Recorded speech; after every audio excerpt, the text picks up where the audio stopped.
Hi, I'm Deb Lawrence with Magic Hands Birth and Therapeutic Services. I also work as a Gillespie approach craniosacral fascial therapist, which works with inviting fascia that's tight to loosen up. Fascia is this lovely, slippery, meshy web that gives us our structure and our support and our flexibility. But in its effort to support and protect, it can overdo its job or still be doing a job that's not really needed anymore. One of the things that's important to a pregnant mom, like Alexi, is a pelvic floor that's a little bit more flexible. And this is a movement that can be done to help invite the pelvic floor just to loosen up some of that tightness. I'm going to work with her. Step on in here. I like to have the receiver facing my left for starters. We're going to do it the opposite direction too. You can start either side. And put your feet about shoulder width apart. And I'm just going to put one hand on the bottom of the bellies. May I?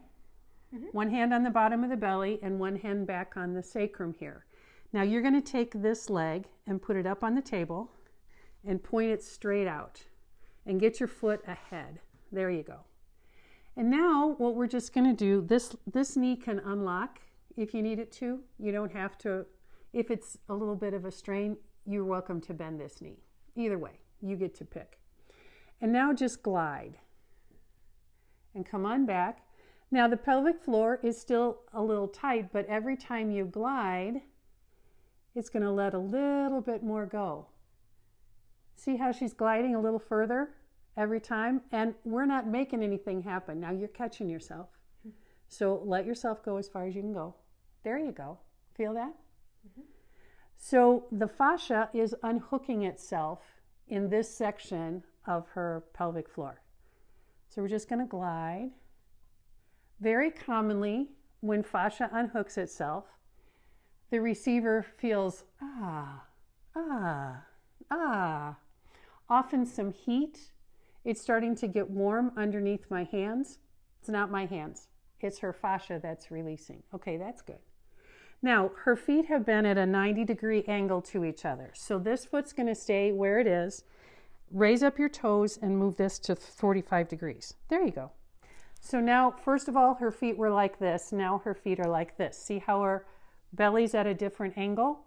So what we're going to do here is invite a different section of the pelvic floor to release, because there's so many muscles that make up your pelvic floor. We talk about pelvic floors like it's one thing, but it's a whole bunch of things that make up one thing. So this time, when she glides, oh, look, not very far at the beginning, but that wasn't very far at the beginning for the first time, was it? And now we just glide. Isn't this nice? Mm-hmm. It feels lovely.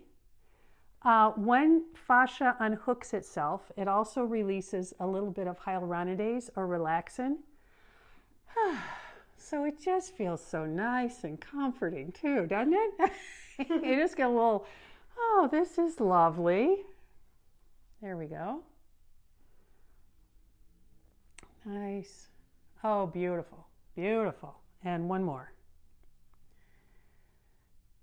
Okay, now we're going to turn straight on. There's two different ways to do this. One is you can put your foot down, you can put your foot back up, or you can take this upper foot and scoot it over 8 or 10 inches and rotate. There you go. And now we're just going to do the same thing straight ahead.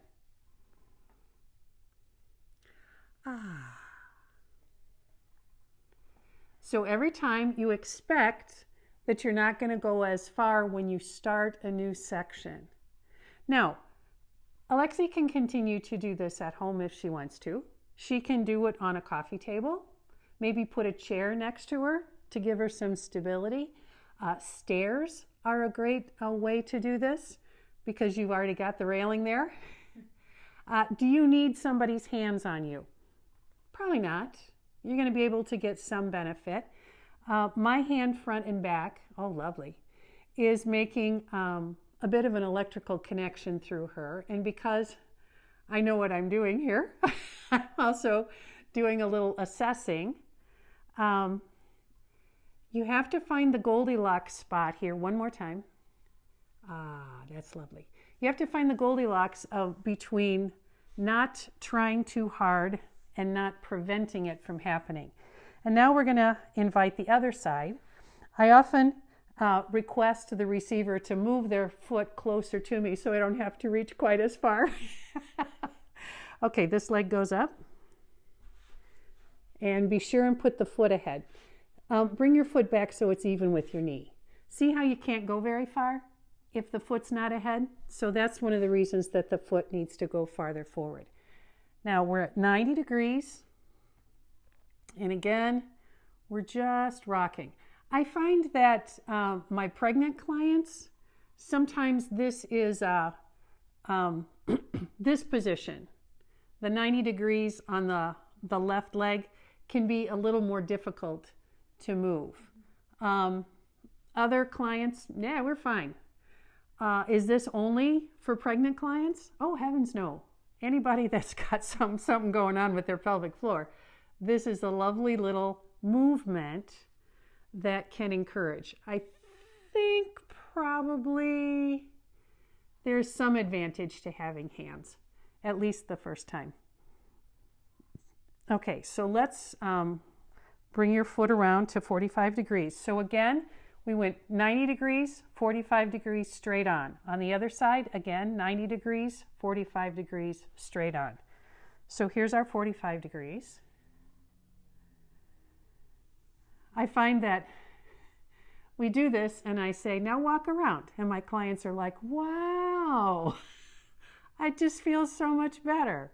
So it's a lovely way to get a little bit of pelvic floor release without some of the interesting aspects of other types of pelvic floor therapy.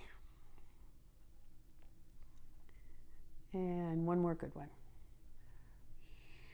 Lovely, lovely. Didn't think you could move this far, did you? No. Okay, now bring this 8 or 10 inches over.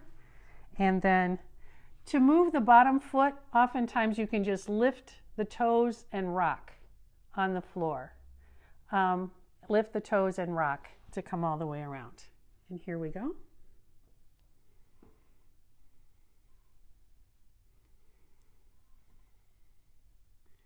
Oh, lovely gliding. Just a nice glide. This feels like you could drop your knee a little bit and you might be more comfortable. Is that better? Mm-hmm. Yeah.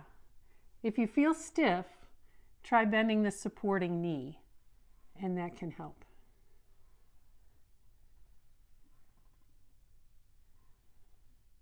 And one more. Beautiful. And come on down. And that's it. A nice, easy way to give a little bit of relief to your pelvic floor.